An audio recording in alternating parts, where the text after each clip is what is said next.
Let's return to the rental ticket. There's the invoice. I do want to show you one thing on this. Let's go back to this invoice.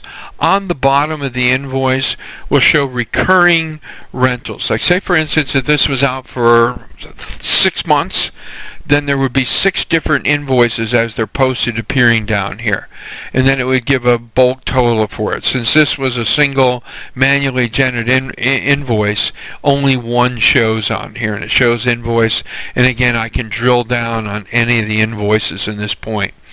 So that they'd be listed here, and then the additional place to be listed is on the beginning of the rental ticket under the invoice list.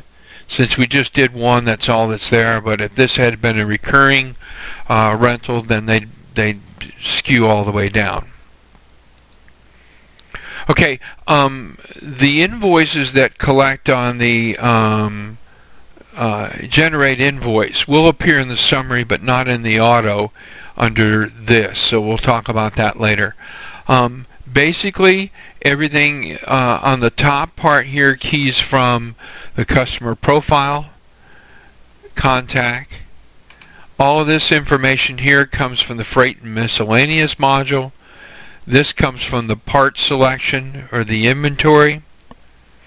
This section comes from the contact list that's loaded into the customer contact module. You have a bill to, ship to, and then your rental dates come from your actual ship dates or your need by dates when you originally billed the rental sales order. Your ship notes come through the separate screen, and then your audit trail here contains all the notes within your rental sales order screen. So this is a screen of transaction. It will always tell you what's rented and what's returned. And then, as you know, we still have items out there you can see that are still rented. It only shows the remaining items that are on rent. And as a matter of fact, if we were to go to this ticket, let's go back. We have the balloon plug that was returned, and we returned one of these 3/4 inch paddle blinds. So let's look at the return slip.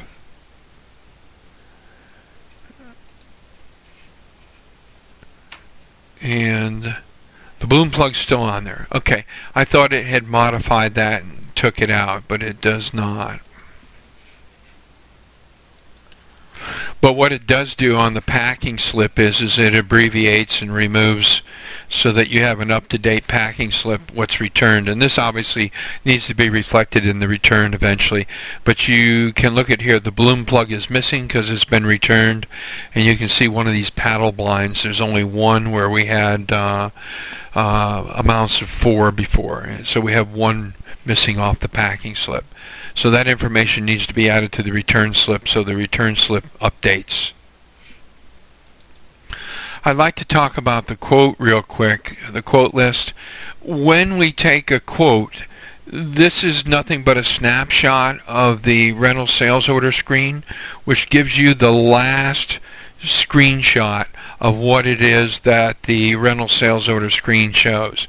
You cannot drill down in this and use this one to do your order, so that each time that you make a change, all it is a snapshot of the rental sales order, and it does not affect your ability to change this. Notice your reciprocals or multipliers are shown here, but these do not appear on any of the customer's paperwork. So the cost, as you can see, was $123, and with the multiplier in there it takes it to $190. So you have an idea how your costs are established there, how they're created. I'm going to show a flaw real quick in the system here. I'm going to go from 360. We created duplicate a document. So let's go back to the search, and we did a 361.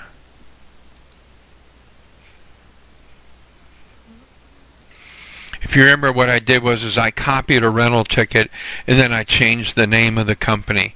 And I want to go into this ticket real